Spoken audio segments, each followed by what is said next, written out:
Namaste, namaste, and welcome to Monday morning yoga. And today our practice is taking a little sort of gentle shift away from where it's been this term. So today we're going to do a nice limber and warm the body ever so slightly, or hopefully quite a bit, and then come down to the mat for some mat-based practice, really to help us feel comfortable, particularly in the back of the body, to release tension from across the muscles that support the spine, and to do some therapeutic yoga that helps us to maintain a healthy back. So today we have an array of different equipment. And so before you get started, perhaps just making sure you have to hand a bolster or a rolled up blanket. It could be a rolled up blanket. It would be better if it was something a little bit more sturdy than that. So you could even have a rolled yoga mat with a rolled blanket around it, which is what I use in classes for people who don't have bolsters. A couple of yoga blocks is always useful. I've got a spongy ball that has about a third to a half of its air taken out, and a couple of cushions. So several different cushions, actually. I've got 3 to hand.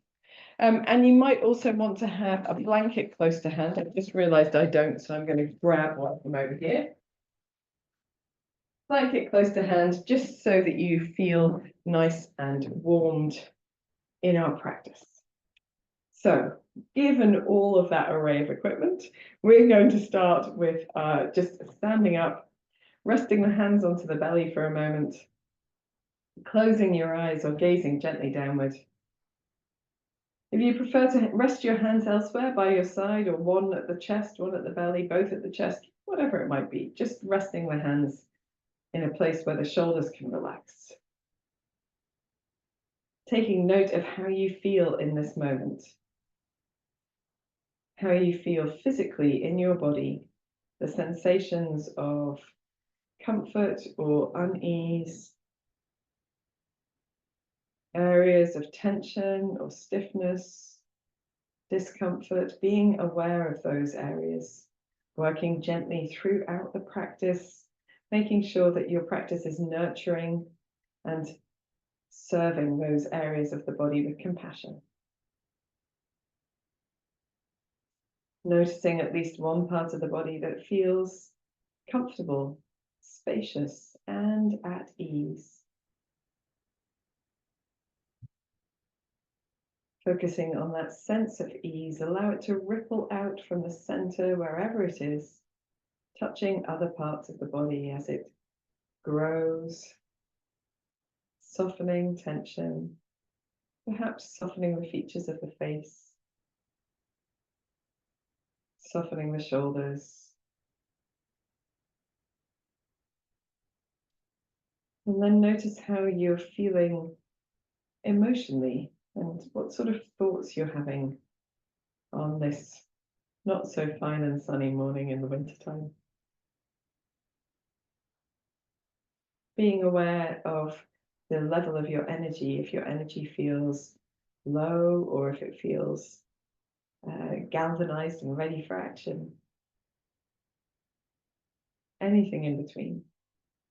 And we're just observing for our own purposes so that we are aware of the effect of our practice when we come to the end. Taking a few deeper breaths now. You might even like to sigh gently out as you exhale. Maybe 2 more.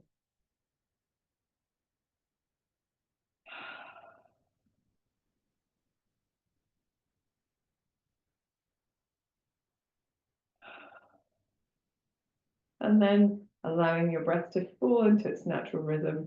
You can release the arms to the sides if they aren't there already, and just give the shoulders a couple of rolls. When you're ready, you can gently blink your eyes open. And then we are going to tap the body. So today we're going to start our tapping at the head and work down. So we can start here on the face just with a light fingertip touch across the face, a little tapping anywhere that feels good. It could be that you tap all of your fingertips to your face at the same time, or you do like a spirit fingers, little wiggling, like fairy footsteps, which is what we call it when we do kids yoga. When you're ready, you can take your tapping across the head. You might like to do it now with maybe perhaps the fingers all together or the palms of the hands really gently. Obviously, just doing something that feels good and comfortable in your body. And then maybe tapping down the neck. It could be down the back of the neck, sides of the neck, the throat.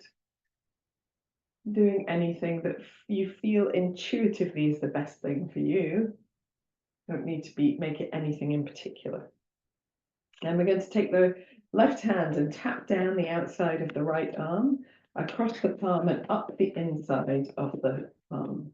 So around the shoulder, the chest a little bit, down the outside of the arm, the back of the arm, and then onto the palm and up the inside of the arm, around the chest and the shoulder. One more time, down the back of the arm, turning the palm and up the inside of the arm, and then using maybe soft fists or just simply tapping or using the long fingers or palm of the hand, come across the center of the chest. You can tap all the way around the rib cage, the collarbones, and across to the opposite side. We take the right hand down the back of the left arm, over the palm and up the inside of the arm, around the shoulder and the top of the chest and the back, and down the outside of the arm, onto the palm and up the inside of the arm. A little bit round the shoulder, down the outside of the arm, and up the inside of the arm. Lovely job. Coming back to that center of the chest. If you wish to, little light fists, just with the fingers lightly curled, and you can exhale and make a sound at the same time. Tarzan effect.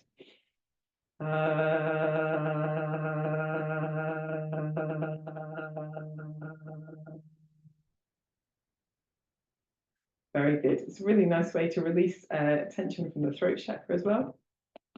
Coming across the chest to the abdomen, you can tap all the way around the sides of the body, just doing what feels good. If you're coming to the tummy, you can tap in a clockwise direction. This might not look like clockwise on your screen, but it's clockwise for me standing here, which is all good. And then taking the sides of the body and just bringing the hands to the back of the body, trying to tap around the back of the body. You might turn the backs of the hands towards the body. You can use the opposite arm underneath to tap the sides of the body. You can do anything here that feels good. So keep working, keep that energy up. And again, you can use your opposite arm to help support tapping across the whole of the upper back. And have fun with it. You know, we're going to come down, we're going to do a little bit across the buttocks. And we've got quite firm structures across the hips and the buttocks, so you might do a little more firm tapping if that feels good. And then we can do the legs. We're going to come down the fronts of the legs and up the outsides of the legs. And then down the backs of the legs and up the insides of the legs. You might need to widen your legs a little bit. So we're going to go down the fronts of the legs, up the outsides of the legs, down the back of the legs, and up the insides of the legs. And this time we're going to go down and we're going to stay down. So tapping down, tapping the feet, bending the knees as much as you need to feel comfortable there.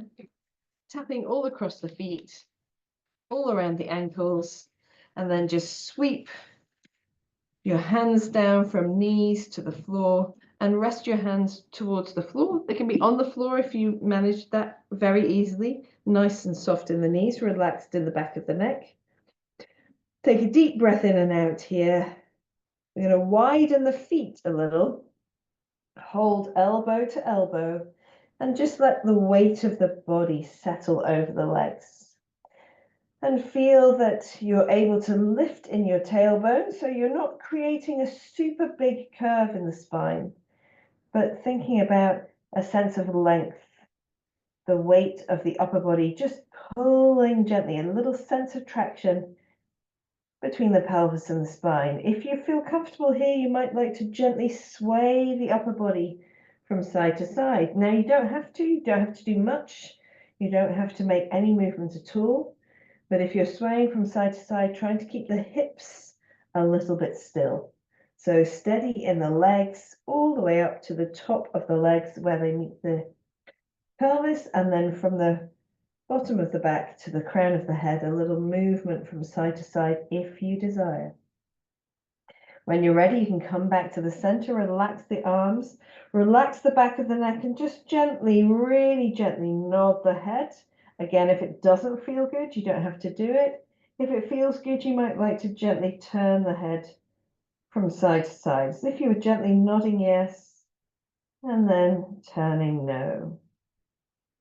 And then here, we're just going to place the hands on the floor and bend the knees so we can come into a little crouching squat. So it's a way for us to get the head more upright and let the blood sort of come out of the head, having been upside down. And all we're going to do here is press up to standing. So if you would like to, you can just use the hands on your legs, or you can bring your hands to namaste, press through the feet to come up to standing, relax the arms down to the side. Give your legs and arms a little shake out, maybe a roll of the shoulders, particularly after that forward bending. It's really nice to open the chest. And we're going to allow our feet to be nice and wide and drop into the feet and then gently turn from side to side. Excellent stuff. And here it's that gentle lift through the belly muscles that helps to keep the back nice and upright. So a different movement of the spine now from our previous movements. We've got that twist going on, which happens when the spine is lengthened much more readily than when it is curved. And we want the shoulders and arms to be nice and relaxed. Again, a little bit of tapping here as they wrap around the body and land wherever they happen to be. If it feels good, you can keep the hips steady and make a little bit more of a vigorous turn happening from higher up the spine. And this, as most of our practice is dedicated to having a sensitive back, this is something to perhaps not do as much of if you have a sensitive back today, but if you don't, you can enjoy it to your heart's content. When you're ready, we're going to free the hips again and free the feet so we can gently turn from side to side, maybe slowing your movement slightly down. Just allowing that soft grace through the arms, maybe thinking about the fingertips moving through the air, or the air moving through the fingertips.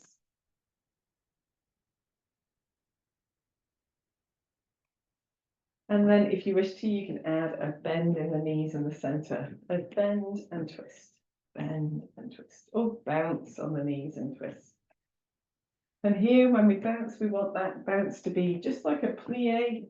So the weight into the heels of the feet, the body moving only as much as the knees allow. So here, we don't bend forward as we bend. We stand upright, and the bend happens only in the knees. Nice and firm in the belly, that gentle twisting from side to side. If you wish to, you can touch the opposite shoulder in front of you, opposite hip or bottom of the rib cage behind you. If you prefer, you can look a little bit more vigorously with your head. Again, something to do if your back's feeling fine, maybe not if your back doesn't feel good today.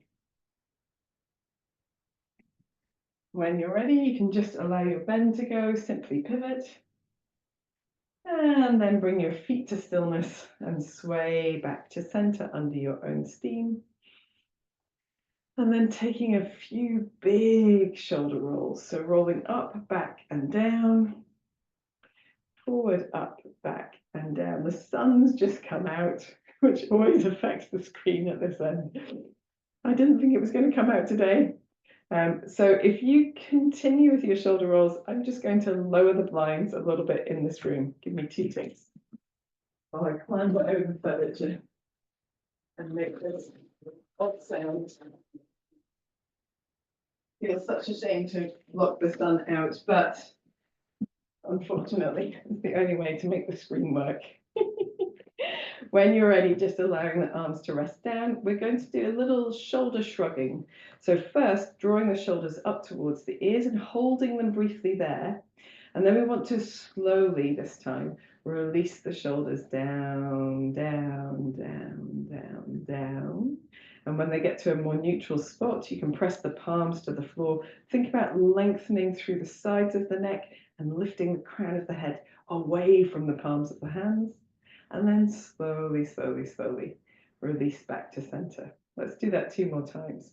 Shrug your shoulders all the way up and hold them there, holding that tension, that sense of engagement, and then slowly, slowly, slowly, slowly releasing the shoulders down. When the shoulders come all the way down, you can press the palms to the floor, lengthen through the crown of the head, thinking about creating a little opposite movement. And then again, slowly, slowly, slowly releasing. One more time, shrugging the shoulders up, lifting them up, holding them up. Take a deep breath in here. As you exhale as slowly as you can, and allow your shoulders to come down as slowly as you can. At the bottom of the movement, pressing the palms to the floor. And again, taking a deep breath in. And then as slowly as you exhale, allowing the shoulders to relax back to center. Give your shoulders a little bit of a roll. Any neck movements that feel good at this moment. And then we'll just take one deep breath in and sigh out. Fantastic. Let us come back to doing a little bit of movement through the spine. So hopefully all of the tapping allows you to feel sort of energized and ready and more sensations in the body. We're going to take that as that perception of sensation into the movements of our upper body. So let's bring the backs of the hands towards each other, rounding through the spine, slightly scooping the belly in. And then standing tall, reaching the elbows back, turning the palms up, maybe lifting the chest and the chin, rounding through the spine forwards, chin to chest, curving under, scooping in the belly, standing tall, opening the palms, lifting the chin, lifting the chest, rounding through the spine. And standing tall. Let's coordinate this with our breath. So either breathing in or out in one direction, doesn't matter, whatever feels more natural to you, and using the opposite breath as you come in the other direction. Lots of us feel naturally inclined to breathe out as we round forward, and breathe in as we stand tall. But it doesn't matter if it's the opposite way around. It's just as valid. It's quite nice to be able to do a bit of both with comfort, but maybe not in the same practice. Let's do just one more.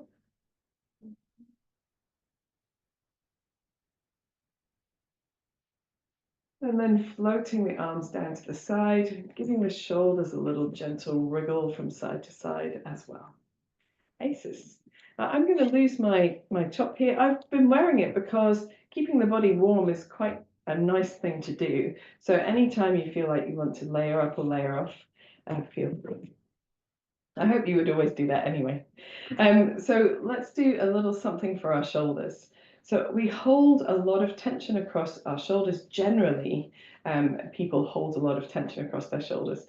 And it's tension that manifests in sort of the upper back and the chest can really have a knock-on effect lower down the back. So you might feel it across where young ladies have their bra straps, or you might feel it a little bit lower down, but it could be related to something happening higher up.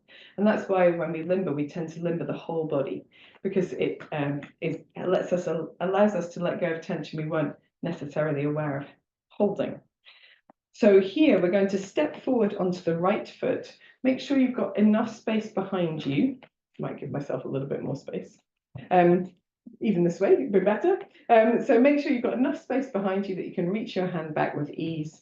And we're going to allow the hips to face to the front, our palm to face to the front on the right hand, and just swing the right arm.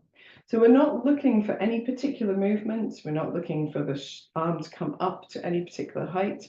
We're just trying to get a sense of traction across the shoulder there and this looseness through the arm, similar to when we did our Kati Chakrasana.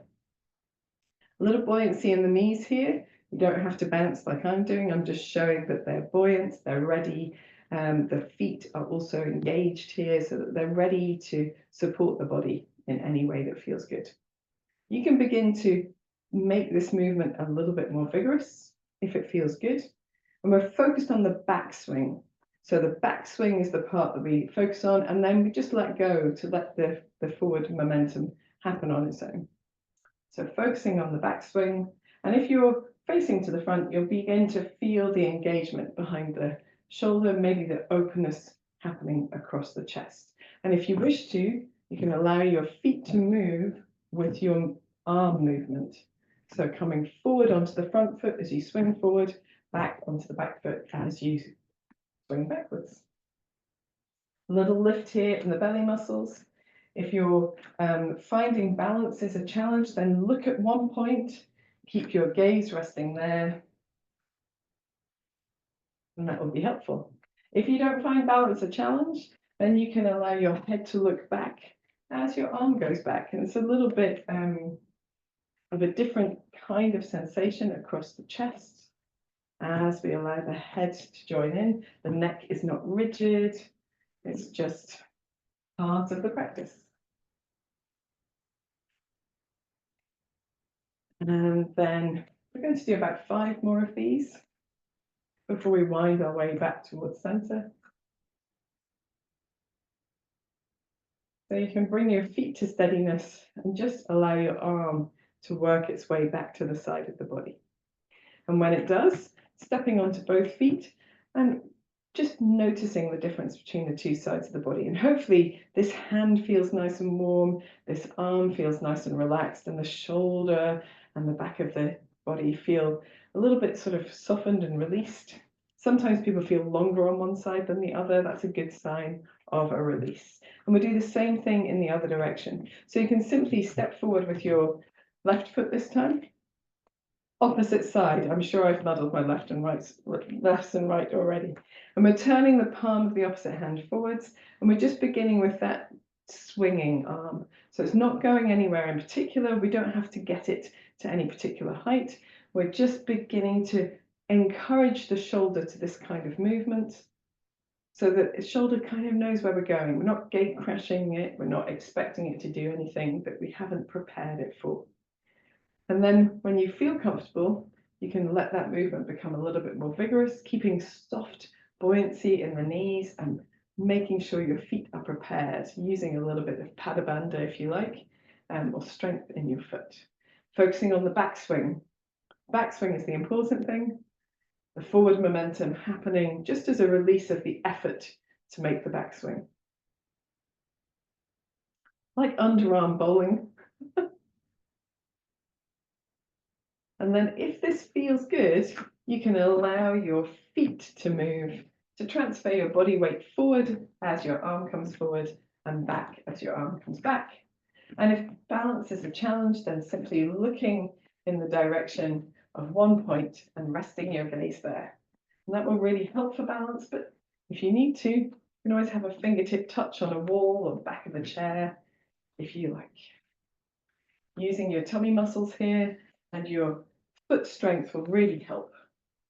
For those who are comfortable in the balance, you can look behind you as your arm goes backwards. Feel free to slow your movement down so that you can really experience it without having a sensation of falling off your feet or losing your balance.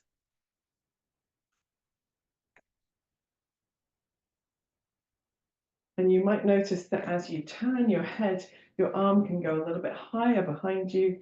So it affords you a different range of movement, helps the neck not to be rigid. I'm going to do about 5 more of these.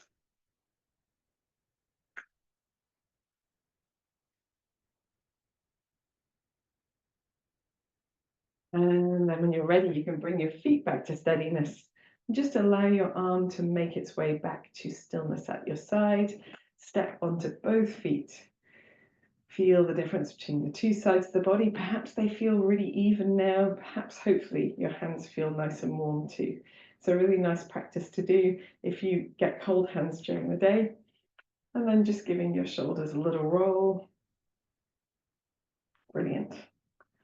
We haven't done any side bending yet, so we're going to do some side bending, but we will come back to doing a little bit more for the shoulders as well. So we're going to start with the feet about hip width, maybe a wideish hip width apart.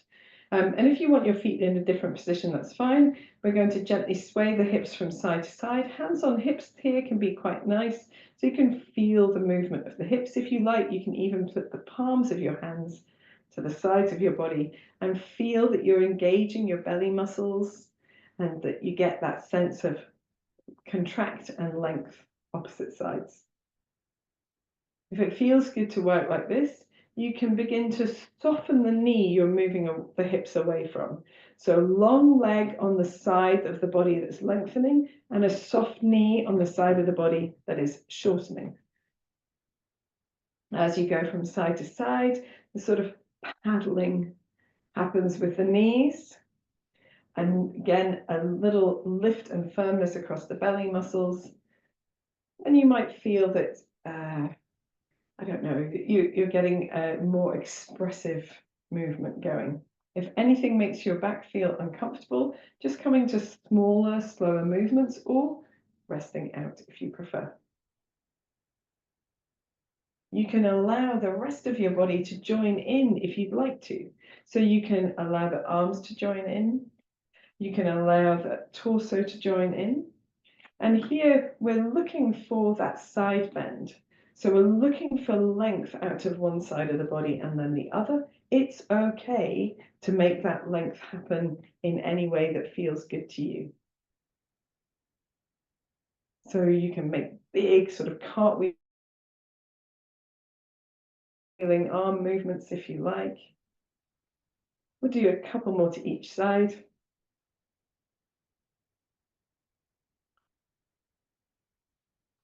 And then we're just going to come back to the center and rest the arms down to the side, rolling the shoulders a little bit, perhaps moving the neck in any way that feels good to you. Making sure that that feels okay for your body. I sometimes like to have a little forward bend after some side bending. It just seems to reset things. If you prefer to do that, you can join me. If you like to do something, a different movement, maybe a back bend or something else, then you can do it too. And do that instead rather. So if you're forward bending, breathe in, take the arms around the body and up. And as you breathe out, lifting the belly muscles, so folding forward from the hips, just softening the knees on the way down. You can come to a point where the fingertips are on the floor. You can hold elbow to elbow if you prefer. Just giving yourself a moment to lengthen out of the back of the body. Knees really bent, so you can even lengthen one leg and then the other, just to wiggle yourself through the hips as well. Relaxing the back of the neck, maybe rolling the shoulders a couple of times if it feels good. And coming up any way that feels good to you. So if you want to bend your knees and roll up, you can. If, like me, you prefer to hinge forward, looking forward, bending the knees, dropping the bottom and coming up in a straighter position, then that's fine too. As we come up this time, we're going to reach the right arm over to the left arm over to the right side. Hold on with the right wrist. Hold on to the left wrist with the right hand and do a little gentle side bend and come back to center and do the same thing to the other side. Nice and firm in the belly muscles. Just maybe one more time to each side. A little softness through the knees so we haven't locked the knees straight. Trying to keep the chest facing to the front so we're not twisting through the body as well. Coming back to the center, just releasing the elbows back and down, the arms to the sides, rolling anything that needs rolling. Very nice. So in our side bending, we didn't worry about collapsing into the side we were bending towards, but this time we're going to not worry about that. We're going to be conscious of it and try to avoid it. So the feet can come more narrow or wider as you choose. And this time we're going to think about keeping the hips still, coming up out of the pelvis to lift both sides of the body to lean to the side and then back to the center. So lifting up and out. So we don't collapse into that side of the body, we lengthen. And it might help to have your arms raised so you can have more of a sense of what's happening under that side of the body. You might like to, again, place your arms into sort of side to side motion that maybe helps you to feel. You can even have one hand on the side of the body so you feel like you're not completely collapsed here. And it's a really nice way to sort of reach out. We don't side bend as much as we would if we were allowing that side to collapse, but we're really finding length out of one side of the body and then the other. Let's do one more to each side. Very good. And then coming back to the center, just relaxing and giving yourself a little wiggle. We're doing quite a lot of limbering standing up as it happens. I hope it's okay for you at your end. And let's do a little something for the shoulders now. So we do all sorts of bits and pieces for the shoulders, but I like to incorporate some other movements into our shoulder movements as well. Let's start with just shoulders, fingertips to the top of the shoulders or the chest if you like, and just making some circles here with your wings, with your folded arms.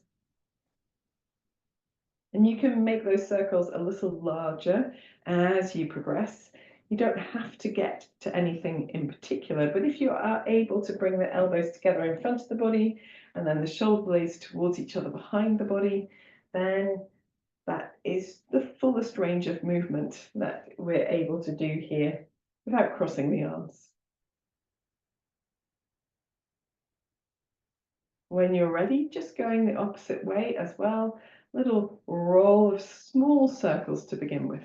So we're building into that fuller range of movement, little softness across the knees, thinking about lifting in the pelvic floor, the belly muscles, beginning to bring the elbows towards each other in front of the body, shoulder blades towards each other behind the body, and just noticing if one side or one direction feels different from the other. It is possible to do these with one shoulder at a time, and you can always do that, particularly if you've got one side that behaves quite differently from the other. Let's just bring the arms to the sides of the body, give the shoulders a little shrug, take a moment or two, wiggle anything that needs wiggling.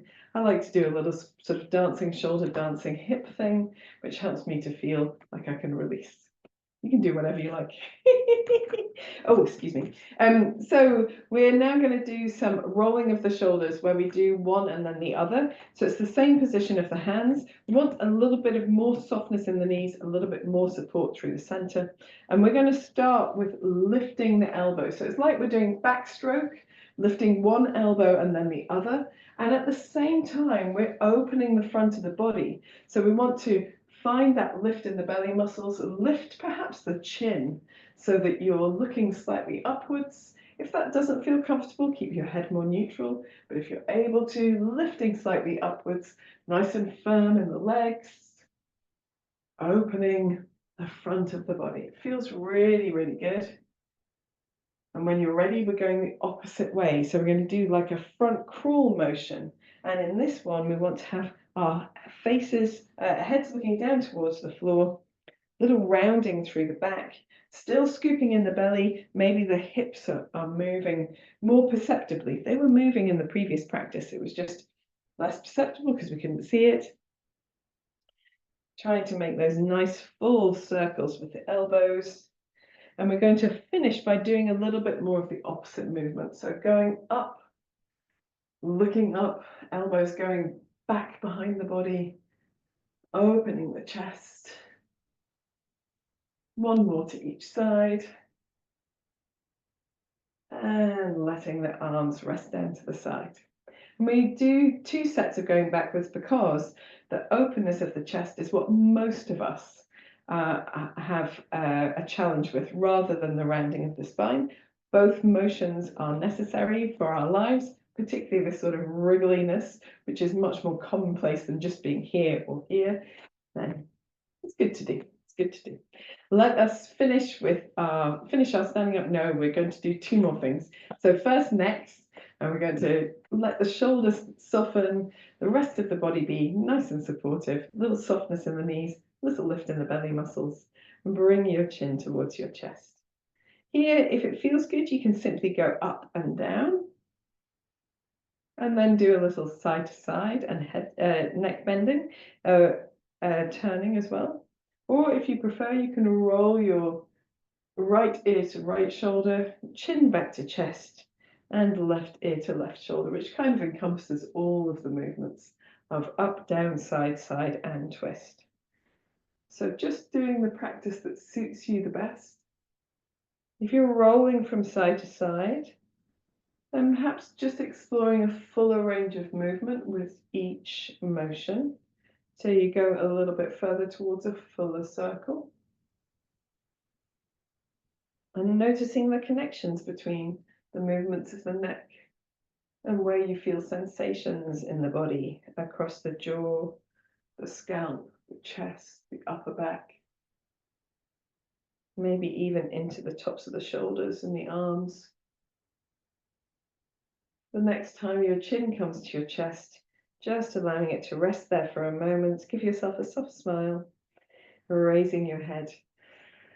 If your eyes were closed, opening your eyes, just giving your shoulders a couple of rolls to release any tension there. Right, let us come to the hips before we come down to the mat. I appreciate we've done a lot standing up, but we're getting there. So, coming to the hips, we're going to soften the knees, and we're going to start with a little stirring of the hips. We've done some sideways movements, so hopefully this feels quite nice. You can allow the rest of your body to join in. So just as we did on our first side bends, the torso might like to join in. If that feels like it's not right for you, then just keep your movement more centered. It's not a problem at all. Thinking about using the strength of the legs, you might even feel your weight rolling around on your feet. And we might come to doing a bit of that as well. Firm in the belly, lifting the pelvic floor. We're going the opposite way as well. And notice if there are any parts of the movement that feel less comfortable, maybe any twinges, maybe focusing on not pushing through resistance in the body, but moving back away from it. Make your movement smaller, slower, whatever you need to do. Let's do one more in this direction. And then come back to standing upright. Give your shoulders a little shrug. Then we're going to do the same hip rolls, but we're going to center ourselves. So knees bent, torso remains nice and still, upper torso remains nice and still. You can put your hands wherever it feels comfortable and just moving your hips around in a circle. I prefer this one. It feels much more strong, but centered, contained. I don't get any twinges doing this. I occasionally get the occasional twinge doing the one where everything joins in, and going the opposite way as well. Just trying to keep the upper torso very passive, resisting the movement, using the muscles of the core to be able to make the hips go round in a circle like this. It's a great standing core exercise. Smashing stuff. We're going to come back to center, and then you can bring your feet a little bit closer together and you can move your whole weight around on your foot. So this does involve a little bit of sort of hip swaying, but the idea here is just to move the weight back to the right, to the front, to the left, and keep that going in a circle. So you feel your weight traveling around on the soles of your feet. You might even feel the edges of the feet lifting as you go from side to side or round in a circle, and you can go in the opposite direction when you're ready. Again, a lift in the pelvic floor, thinking about engaging the belly muscles, just so the center of the body feels supported. Nice movement around the soles of the feet. Very good. Coming back to the center, giving yourself a little shake out. We are going to make our way down to the mat, but we can do it in any fashion that feels good to you. I am going to come into a little tiptoe position and come down into a squat. If you prefer to take, Malasana maybe, maybe we'll do Malasana for those who would like to. So you can either tiptoe and come down, you can forward fold, you can bring yourself down in any way that feels good, or you can stand with your feet apart. They don't have to be turned out very much, but if it suits your hips, that's great. Bringing your palms together at the center of your chest and simply bending your knees deeper and deeper, trying to keep the heels down for as long as possible, lifting them if you need to, coming all the way down into whatever squat feels good. So you could have your knees straighter and be up on your tiptoes. You can be up on your tiptoes here. If you feel comfortable to hold this, then you can do a little bit of movement here, maybe a little bouncing of the hips from side to side. You might like to turn your torso a little bit from side to side. You can come down to the floor anytime you need to. You might like to just sit with the hands pressed into each other and the elbows or the upper arms pressed into the inner thighs. Press the inner thighs towards the elbows as well. That always helps. And then when you're ready, come to any comfortable position on the floor, whether it be kneeling or sitting or hands and knees if you prefer. Here, if you've got your bolster or a cushion or two to hand, you can actually kneel on your support, which is quite nice. It takes the weight off the low legs, opens the knees just a little bit from their fullest flexion, and it helps to support the spine to be in a nice upright position. And we can give a little bit of attention to our wrists and hands before we come to weight bearing on the arms. So let us start with spreading the fingers nice and wide and then wrapping the thumbs into the palms and the rest of the fingers around. We'll spread the fingers nice and wide, wrap the thumbs into the palms and the rest of the fingers around. So just opening and closing into this fist. You don't have to squeeze really hard. Just do what feels like the right amount of movement for your body. One more time. And then with the fists held like this, making circles or with the wrists. And that feels so good to me. I'm going to relax the arms down to the side here. Keep rolling the wrists and then take the arms around the body, up to the sides, opening the chest as they lift, lifting the sides of the body, feeling the rib cage lift as well a little bit, and then roll the opposite direction as you bring the arms down around the body to the sides of the hips again.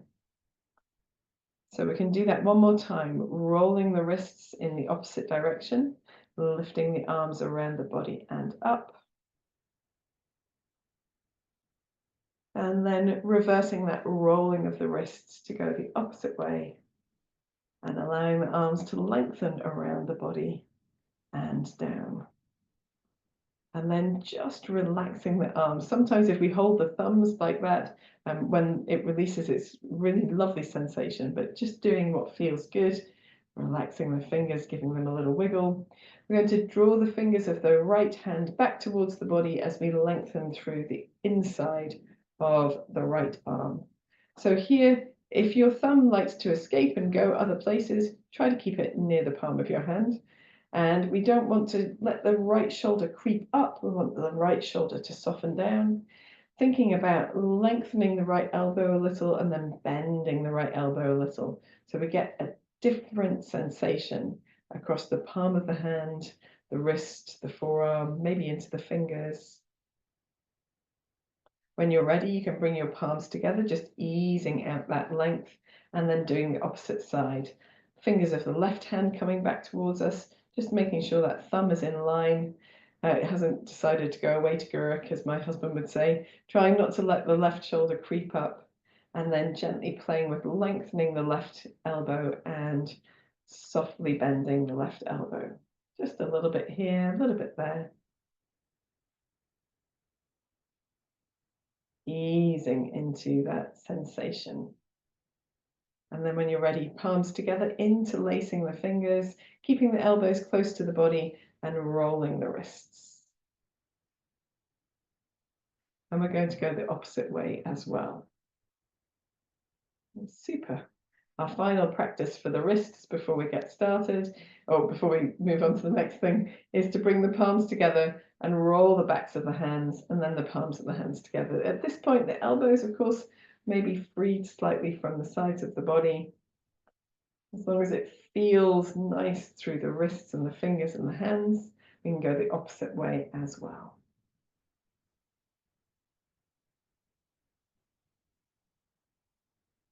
Very good.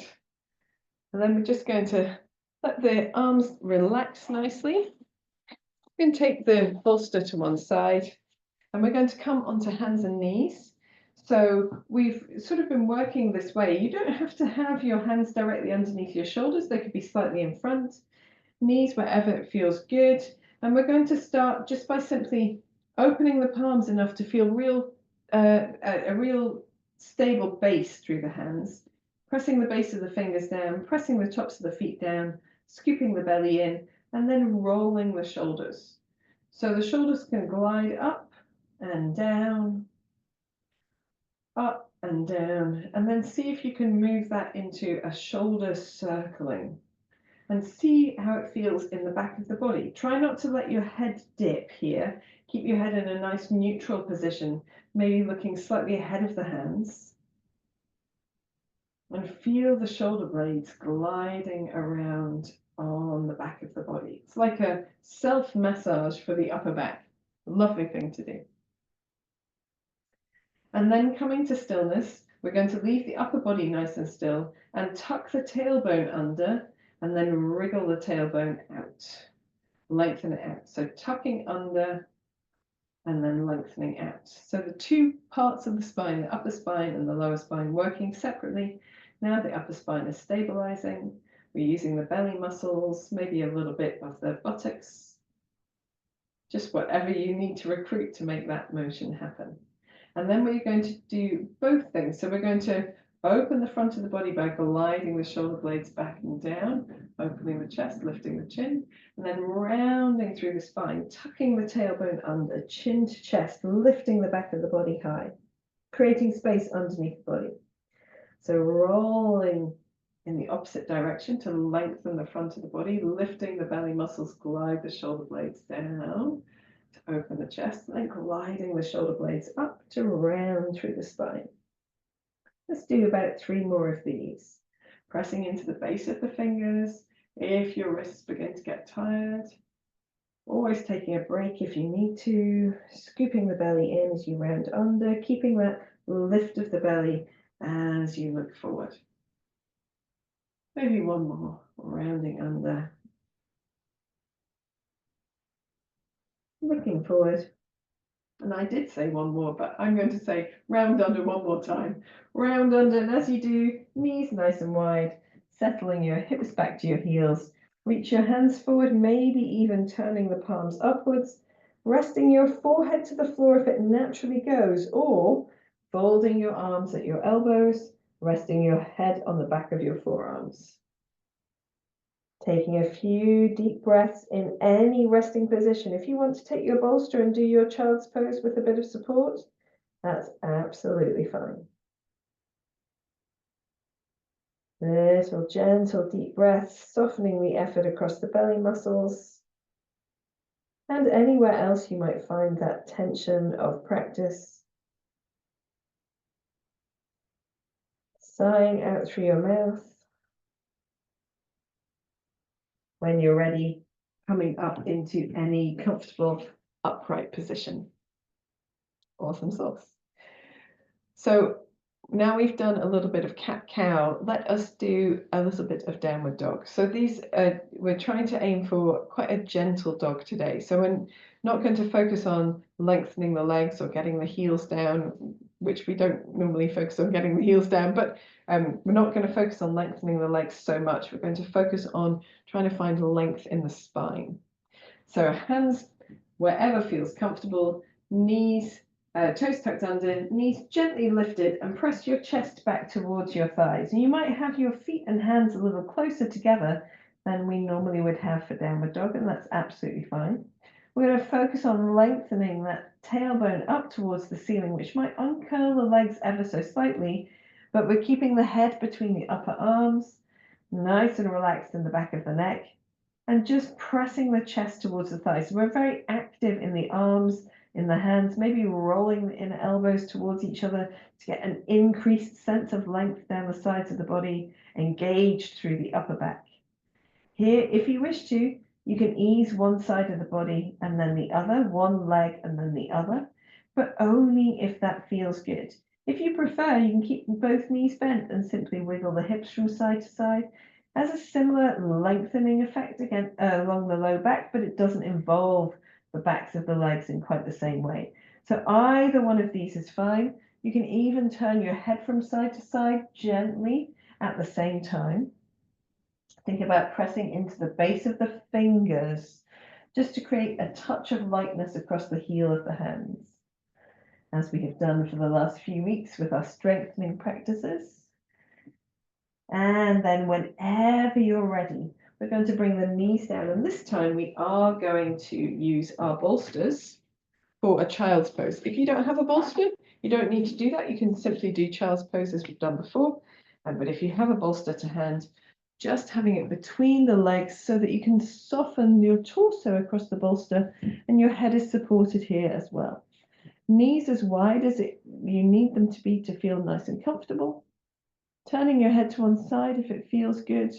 Some people prefer to have their head on a block ahead of them so that they can have the head square, so the nose is pointing towards the floor and the face rests between the block and the bolster. If that feels good to you, you can do that too. Doesn't matter which of these you choose. If you're a young lady, you might need to organize the girls either side of your bolster, if you know what I mean. When you come into a comfortable position, just resting. We don't need to turn the head to the other side because we're going to do this one more time and we can balance ourselves out then. For those who are comfortable, the elbows can rest away from the bolster slightly so that the forearms, hands, elbows all on the floor, the shoulders can really relax. Take one or two more deep, deep breaths.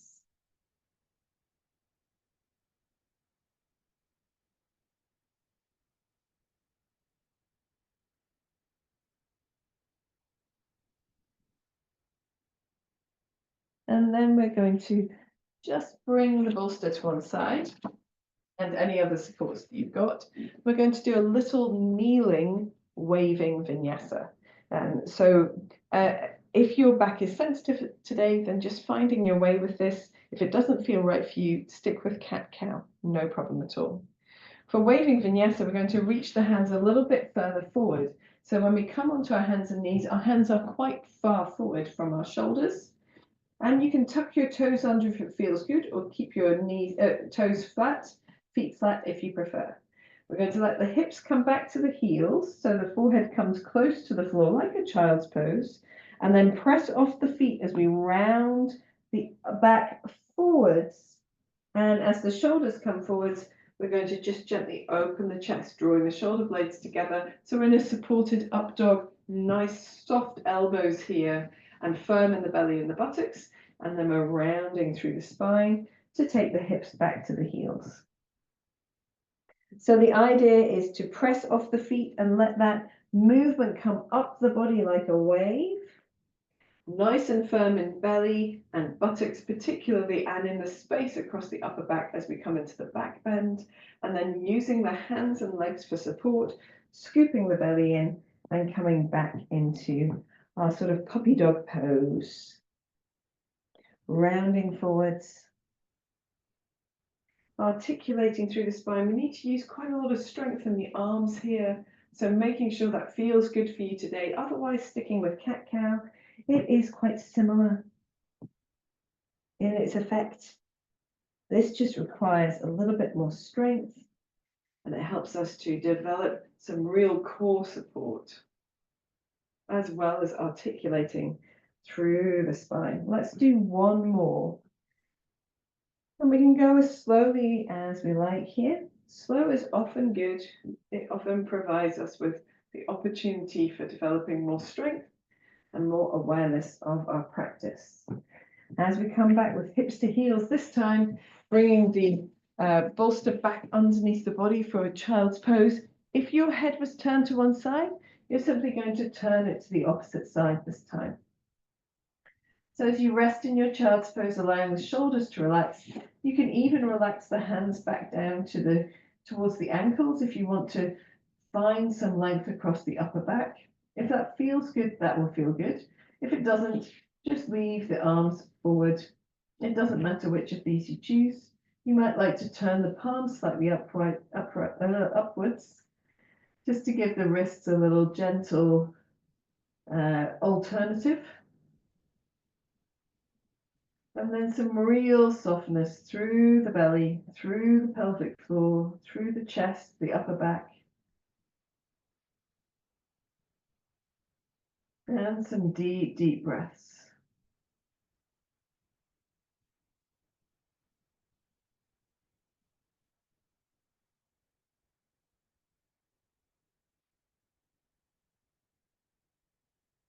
Whenever you're ready, you can come back to an upright position. We're going to pop the bolsters to one side for now, and we're going to come down to lie on our backs. Now, from now on, we're going to do a sort of winding down practice, and I know that we've not been super vigorous today. So if you want to put on some extra layers, whether that be a jumper or some socks or something like that, now is a relatively good time. If you've got a sticky mat and you're going to be using some socks, then that's great. I don't have a sticky mat, so my socks just slide on it, and so that's not so good. I won't put socks on. So for those of you who've got a squishy ball to hand or a set of blocks, either one of these will be good for our next practice. So we're just going to start with lying down onto the back. It doesn't matter how you get there, just a nice release into the floor. And then here, we're simply allowing the back of the body to arrive here. Let it land. Feel the contact, open the arms nice and wide from the body, turning the palms upwards. Now the back of the head is supported. See if you can find a gentle movement, turning the head from side to side, just allowing the structures that support the head and neck to relax.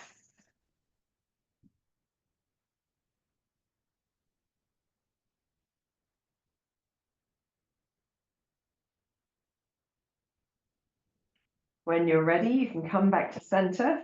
We're going to do a little twisting before we get into any supported practice.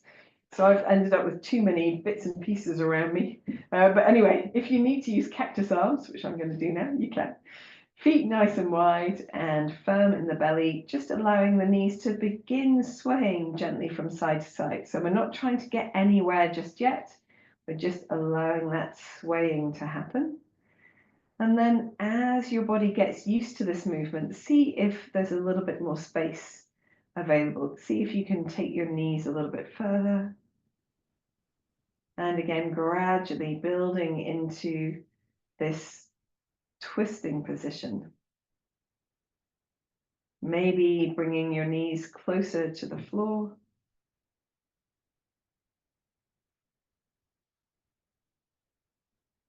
And then just resting with your knees to one side. It doesn't matter which side it is. If they don't naturally reach a place where they feel really comfortable, you can take your block and place it underneath the thigh that's closest to the floor. So that's the direction your knees are going towards. And that will just help to support the body in that position. It's better to support the body and let the back be comfortable and actually find release than it is to force yourself to hold away from the floor and then just create tension. Here, if it's comfortable, you can turn your head maybe to one side or the other. It doesn't matter which way your head turns, as long as it feels like that's a good thing to do for your body. Take a couple of deep breaths.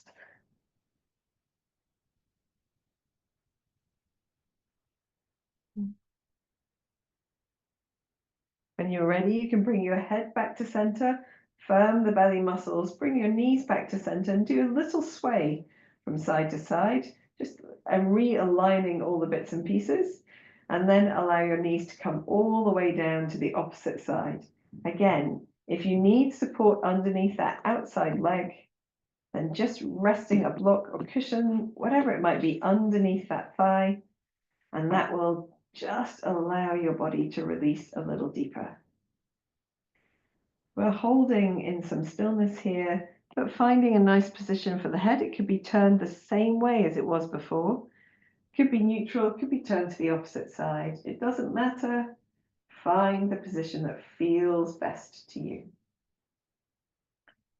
Take some of those long, slow, deep breaths.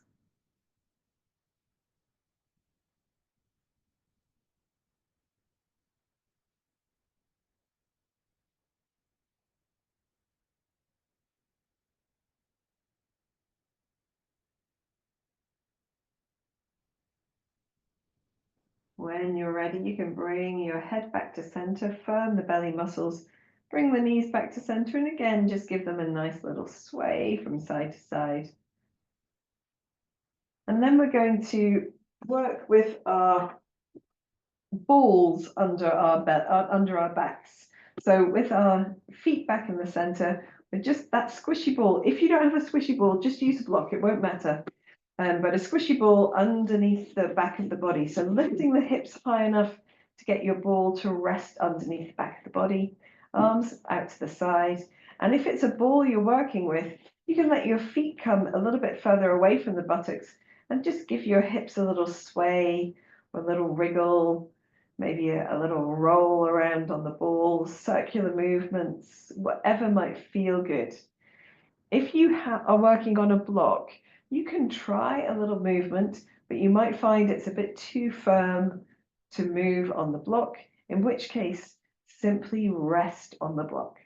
Sometimes stillness is effective and sometimes movement is effective. Actually, a balance of both is really, really good. If you're on your ball, you might like to move your hips, turn to one side, and just see if you can get a little sensation down, almost like the outer part of the hip, and then do the same on the other side. It's just quite nice movement.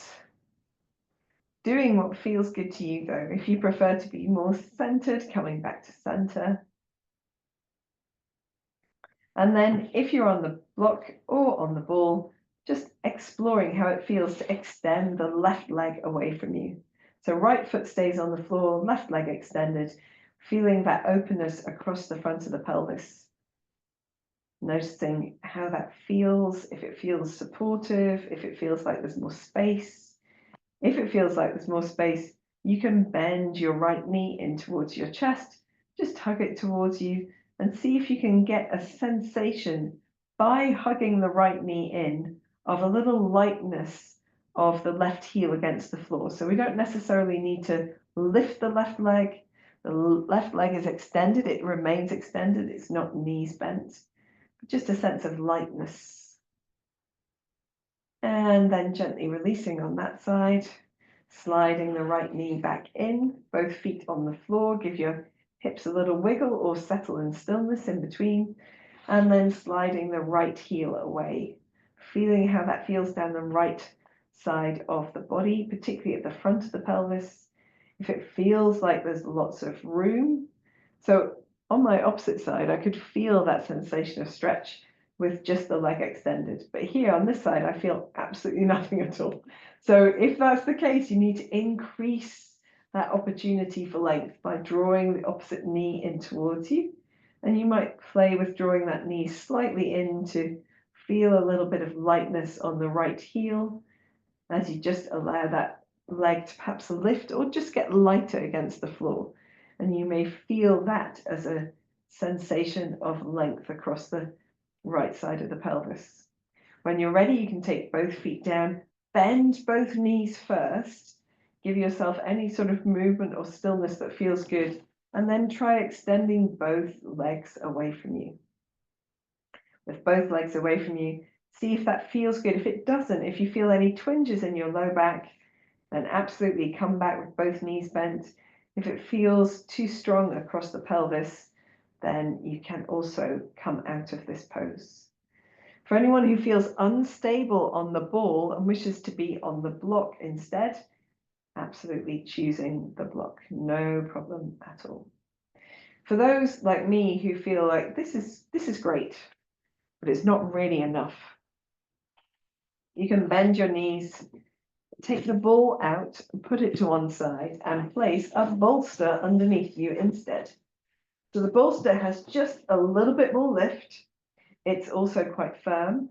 And then you can explore either extending both legs away from you. If you're fairly confident, that will be okay. Or bending one knee in and just doing that pivoting again, which is really, really nice. It's a really nice way to explore the length down one side of the body and then the other. So if that feels like a good thing to do, whoops, then you can do that. That feels so nice to me. Hopefully it feels good to you. Ending up either with both legs extended or perhaps bringing just one knee in and one leg extended out, but doing a little bit to both sides. We're going to hold wherever you're comfortable for about 5 deep breaths. So if you wish to swap sides, it's a good time.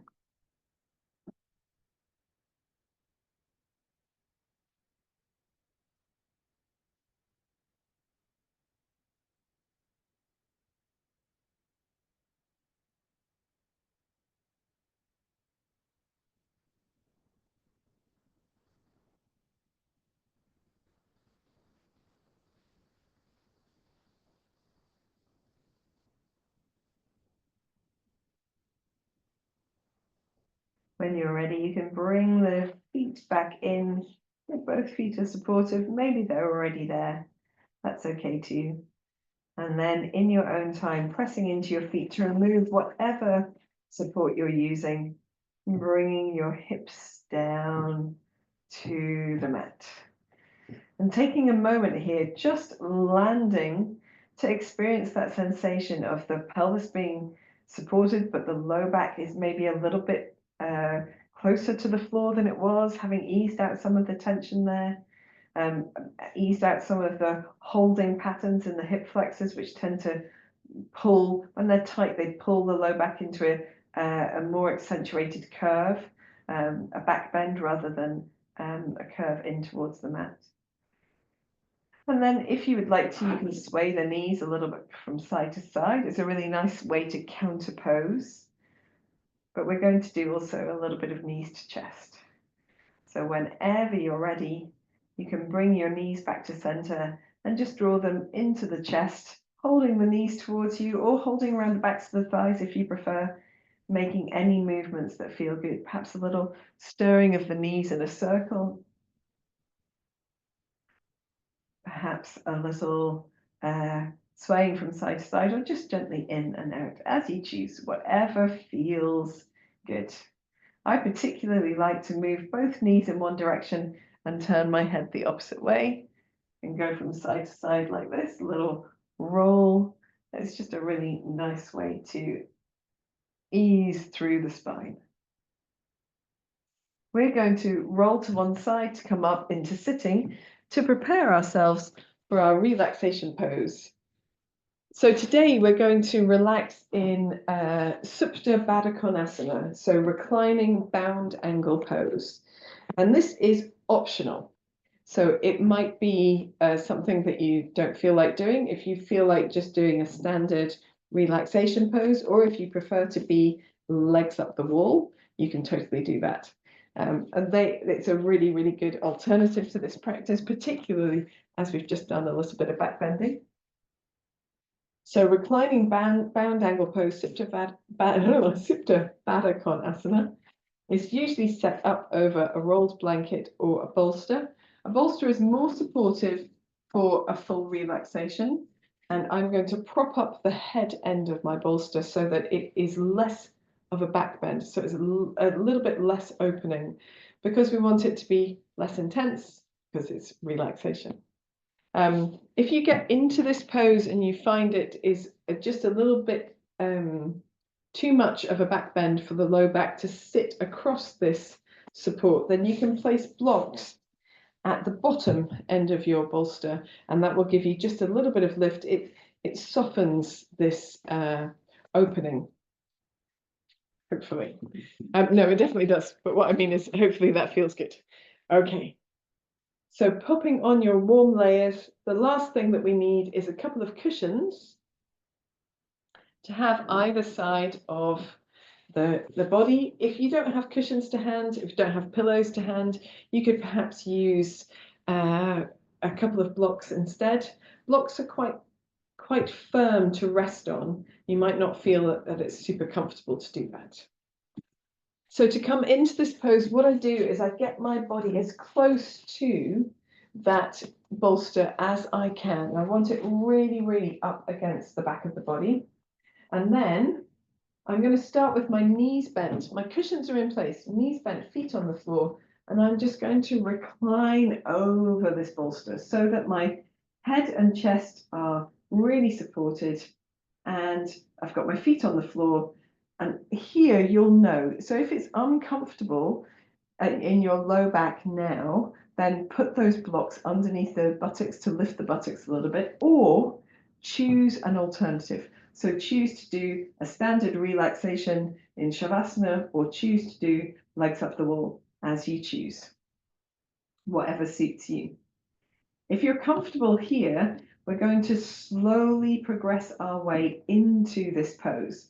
So we're going to start here and allow the body to soften here so that we can begin to explore different positions of the legs. So allowing the arms to rest away from the body, we allow the shoulders to softly mold around the bolster behind us, the sides of the body to fall towards the floor. A really supported opening of the front of the body across the chest, across that space over the rib cage and under the rib cage, the belly as well. Feel that contact with the back of the body, closing your eyes if you're comfortable doing so already. And just allowing your body to really surrender its weight into the soles of the feet and into the whole of the back of the body where it's supported.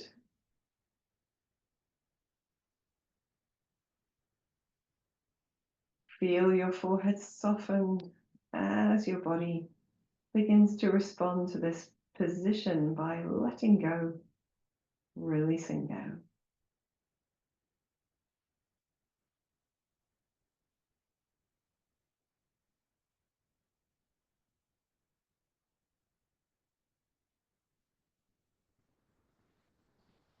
Move your awareness to your breath.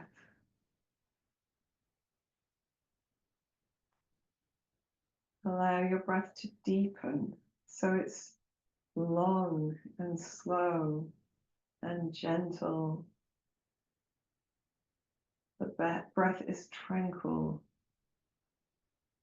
The breath is at ease.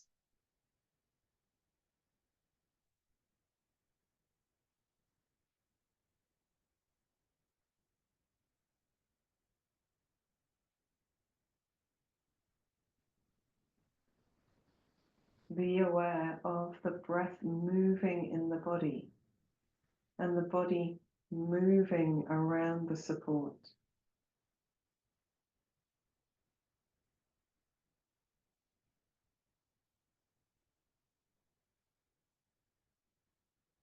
Perhaps you have more awareness of the sides of your body or the back of your body moving as you breathe against the support of the bolster behind you.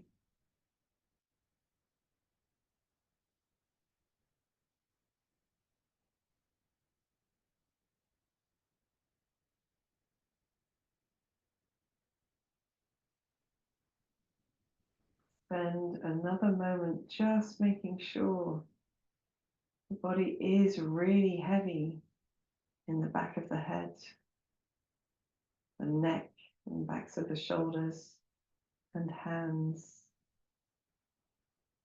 the length of the spine, the buttocks and the heels of the feet, soles of the feet.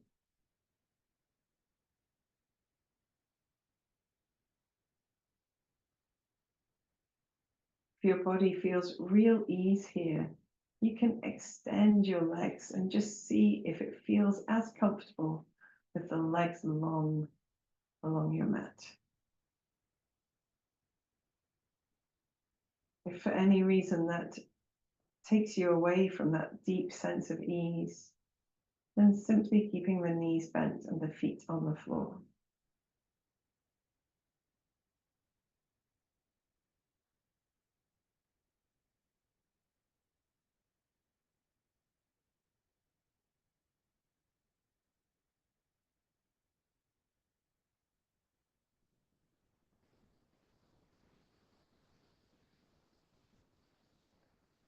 Try to find your way back to the awareness of your breath.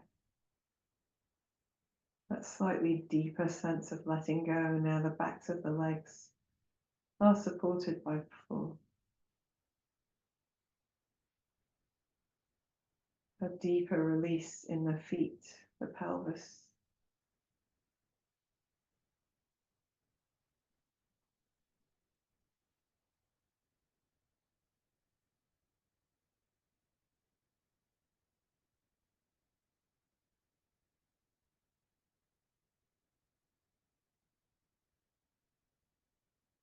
You're finding it really comfortable here, you may wish to stay here. Or if your knees are still bent, or if you'd just like to try, you can bring the soles of the feet towards each other and allow the knees to rest apart so that the thighs are supported by the cushions to either side. Again, only holding in this posture if it feels comfortable to do so. If the body feels just as at ease, just as supported. If you prefer, you can stay with the knees bent and the feet on the floor, or stay with the legs extended. Or you may choose at this point to remove all your supports and take Shavasana instead. For those who are comfortable in this position, noticing perhaps a deeper sense of release through the ankles, the inner thighs, the perineum, the space of the pelvic floor. Perhaps a deeper sense of contact between the low back and support, allowing your hip flexors to release as well.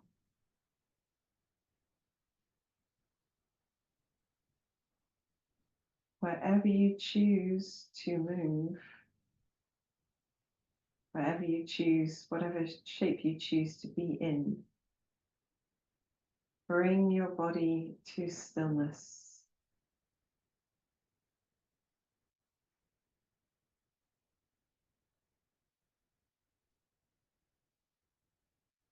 Take a long, deep breath in and sigh out through the mouth. Gentle sigh.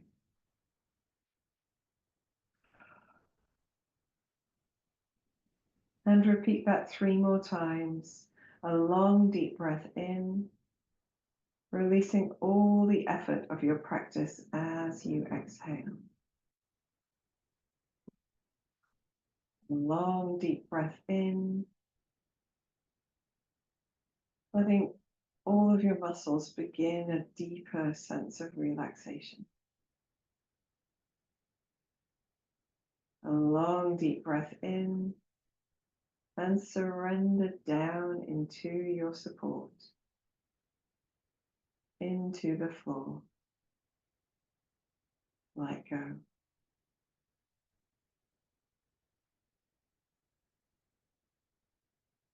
Allow your breath to fall back into its natural rhythm, falling into quietness.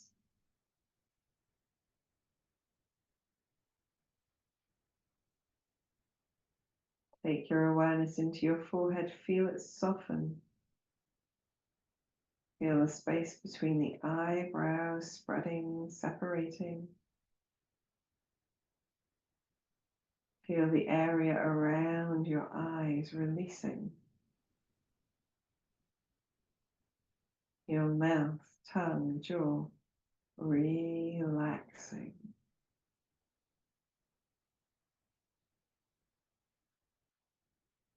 Allow the whole of the body to feel heavy, warm, supported, and softening down.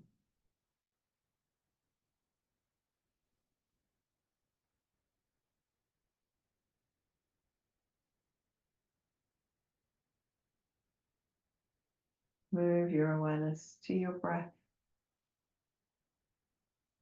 Gently deepen your breath.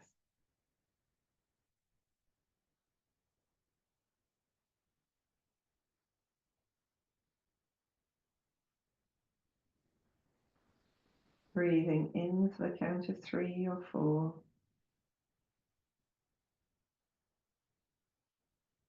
Breathing out for the same count of 3 or 4.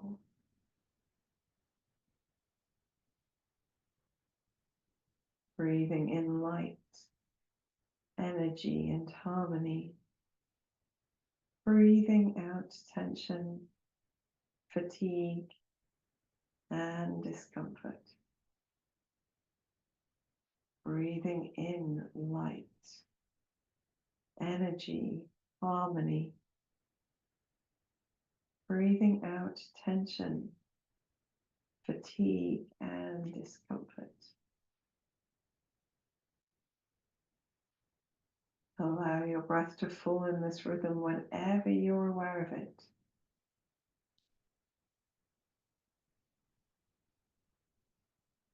Know that you can change position anytime you feel the imperative to do so.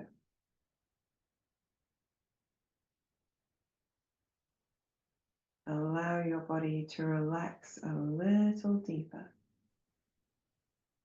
with every exhalation.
Gently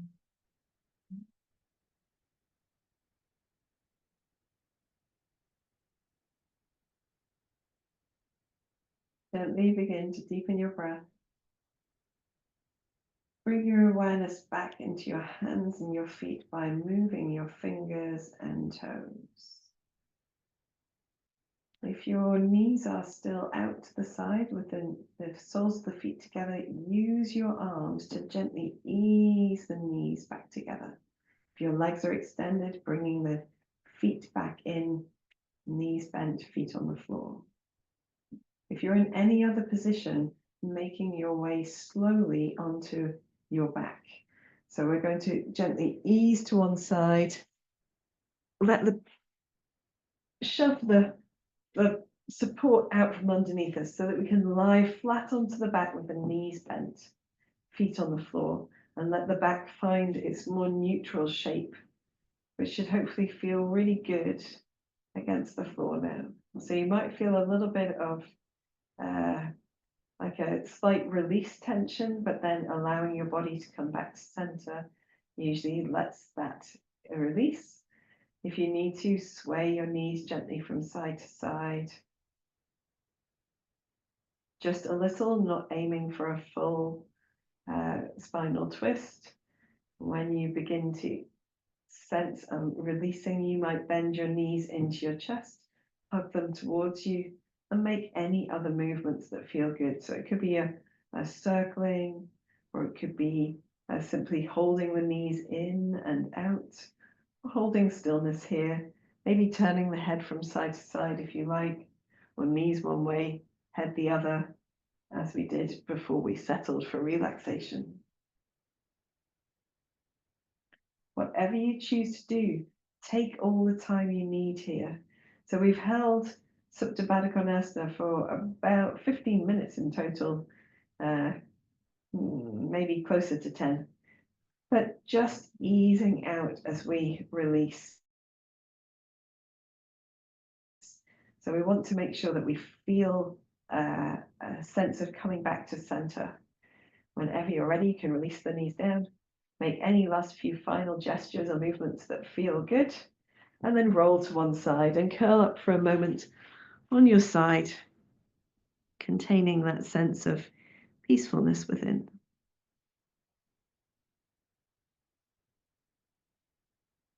In your own time, come to any comfortable upright position, keeping the eyes gently closed if you're able, bringing the palms together at the center of the chest.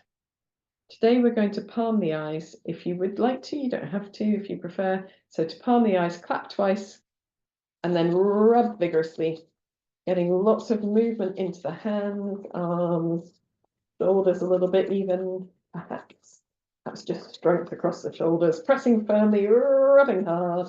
And when the hands begin to get warm, placing them over the eyes and feeling that dark, warm space as a place that you can really enjoy blinking your eyes open into.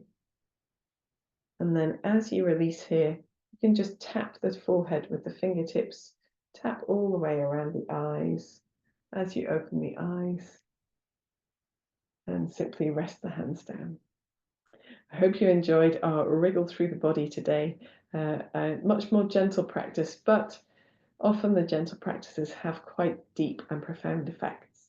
So don't be surprised if you're feeling glorious or if you have something come up and need to release. That's quite commonplace. If you have any questions, do let me know.